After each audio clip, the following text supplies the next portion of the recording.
গুৱাহাটী উন্নয়ন দপ্তৰৰ মন্ত্ৰী অশোক সিংঘালেও বহু ঠাইত কথাৰ ফুলঝাৰি মৰা আমি দেখিছোঁ।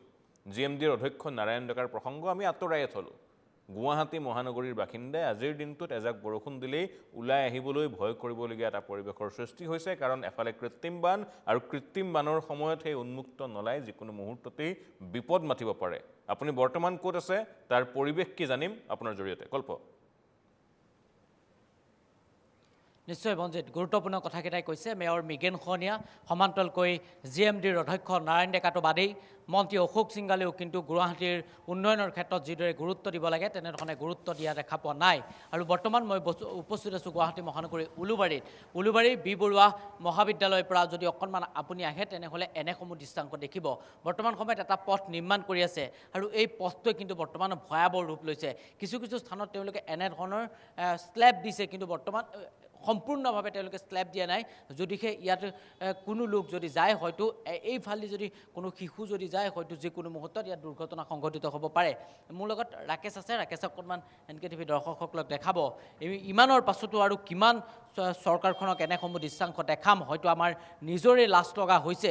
কাৰণ গুৱাহাটীখনৰ এনেধৰণৰ এটা পৰিৱেশ, আৰু গুৱাহাটীখনত মুখ্যমন্ত্ৰী ডক্টৰ হিমন্ত বিশ্ব শৰ্মাই কালিৰ দিনটোত এটা শোকাকুল পৰিৱেশৰ মাজত তেওঁলোকে কালিৰ দিনটোত তেখেত গৈছিল, আৰু তেখেতে বাৰে বাৰে কৈছিল যে যি অবিনাশ চৰকাৰৰ ঘটনা যাতে পুনৰাবৃত্তি গুৱাহাটীখনত নহয়। আৰু দৃশ্যাংশসমূহ যদি বঞ্জিত চায় তেনেহ'লে আপুনি হয়তো নিজৰে মাজত হয়তো আপুনি প্ৰশ্ন কৰিব লাগিব যে এইসমূহ দৃশ্য দেখাৰ পাছত হয়তো আমি মানি ল'ব পাৰিমনে যে অবিনাশ চৰকাৰৰ মৃত্যুৱেই এনেধৰণৰ নলাত পৰি শেষ মৃত্যু। কিন্তু নহয়, গুৱাহাটী মহানগৰীত হয়তো আৰু লোক মৃত্যু হ'ব পাৰে।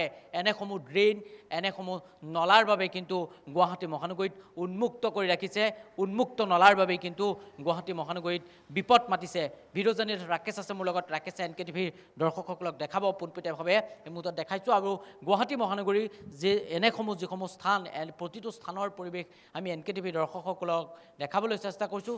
সমান্তৰালকৈ আমাৰ লক্ষ্য হৈছে গুৱাহাটী মহানগৰীৰ যিগৰাকী গুৱাহাটী দপ্তৰ মন্ত্ৰী অশোক সিংঘালক আমি দৃষ্টিগোচৰ কৰা, সমান্তৰালকৈ মেয়ৰ মৃগেন খোৱনীয়াক দৃষ্টিগোচৰ কৰা, সমান্তৰালকৈ GMDৰ অধ্যক্ষ নাৰায়ণ ডেকাক দৃষ্টিগোচৰ কৰা। কিন্তু আপুনি যদি চায় তেনেহ'লে তেওঁলোকক যেতিয়া আমি সৰ্বসাধাৰণৰ ৰাইজৰ লগত তেওঁলোকৰ যেতিয়া কাৰ্যালয়ত আমি যাওঁ, তেতিয়া তেওঁলোকে বাৰে বাৰে কয় যে গুৱাহাটীখনত উন্নয়ন কৰাৰ ক্ষেত্ৰত গুৱাহাটী পৌৰ নিগমে কেইবাটাও গুৰুত্বপূৰ্ণ পদক্ষেপ হাতত লোৱা হৈছে।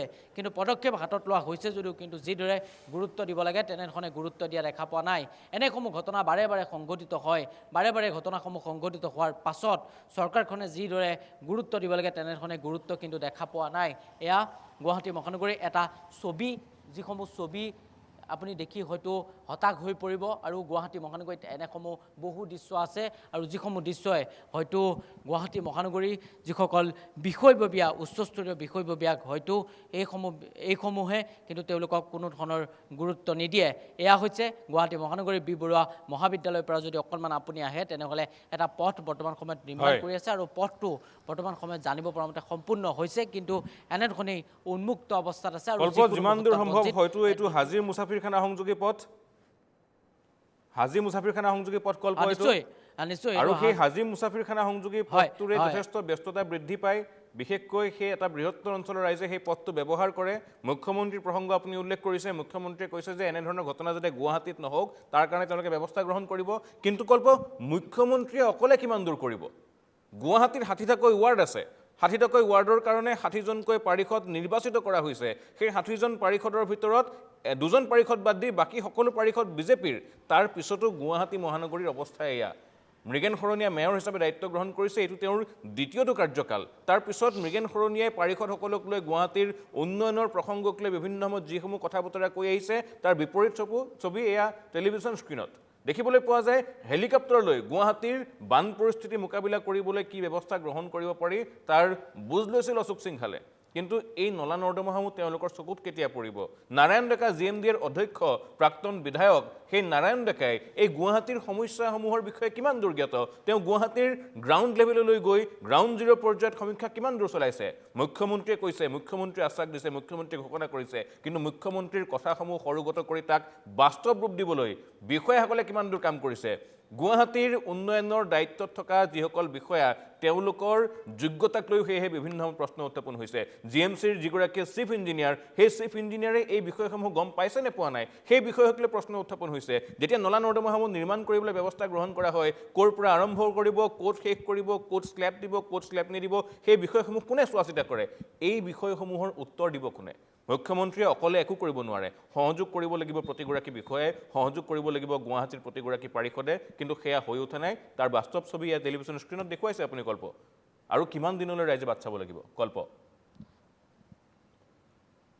নিশ্চিতভাৱে বঞ্জিত আপুনি কৈছে যে হাজিব মুছাদ্দিক খানলৈ যোৱা যিটো মূল পথ এই মূল পথটোতে এনেধৰণৰ এটা দশা আৰু আমি যিটো কথা বাৰে বাৰে কৈছোঁ গুৱাহাটীৰ দপ্তৰ মন্ত্ৰী অশোক সিংগালৰ নামটো আমি বাৰে বাৰে ক'ব বিচাৰিছোঁ কাৰণ কেইবাটাও তেখেতৰ হাতত দপ্তৰ আছে বিশেষকৈ তেখেতে গুৱাহাটীতে বিশেষকৈ তেখেত থাকে কিন্তু গুৱাহাটীত থকাৰ পাছত এনেধৰণৰ এটা দশা হ'বলগীয়া হৈছে গুৱাহাটী মহানগৰীখনত আৰু গুৱাহাটী মহানগৰী উন্নয়নৰ ক্ষেত্ৰত যিদৰে প্ৰাক্তন বিধায়ক অৰ্থাৎ বৰ্তমান জিএমডিৰ অধ্যক্ষ নাৰায়ণ ডেকাই যিদৰে ভূমিকা গ্ৰহণ কৰিব লাগে তেনেধৰণে ভূমিকা গ্ৰহণ কৰাটো দেখা পোৱা নাই সমান্তৰালকৈ গুৱাহাটীৰ শৈশৱৰ পৰা বৰ্তমান সময়লৈকে আজিৰ তাৰিখলৈকে গুৱাহাটীৰ মেয়ৰ মৃগেন শইকীয়াটো বাদেই মৃগেন শইকীয়াই কিয় গুৰুত্ব দিব পৰা নাই কাৰণ শৈশৱ অৱস্থাৰ পৰাই তেখেতে গুৱাহাটীত তেখেতে জন্ম লাভ কৰিছে গুৱাহাটীখনৰ অলিয়ে গলিয়ে তেখেতে চিনি পায় গুৱাহাটীৰ প্ৰতিটো কথা তেখেতে জানে তাৰ পাছত কিয় গুৱাহাটীখনৰ ওপৰত তেখেতৰ সাম্য জ্ঞান নাই যাৰ পৰিপ্ৰেক্ষিতত গুৱাহাটী মহানগৰীত এটি ৮ বছৰীয়া শিশুৱে মৃত্যুক আঁকোৱালি ল'বলগীয়া হৈছে যিটো এক দুৰ্ভাগ্যজনক ঘটনা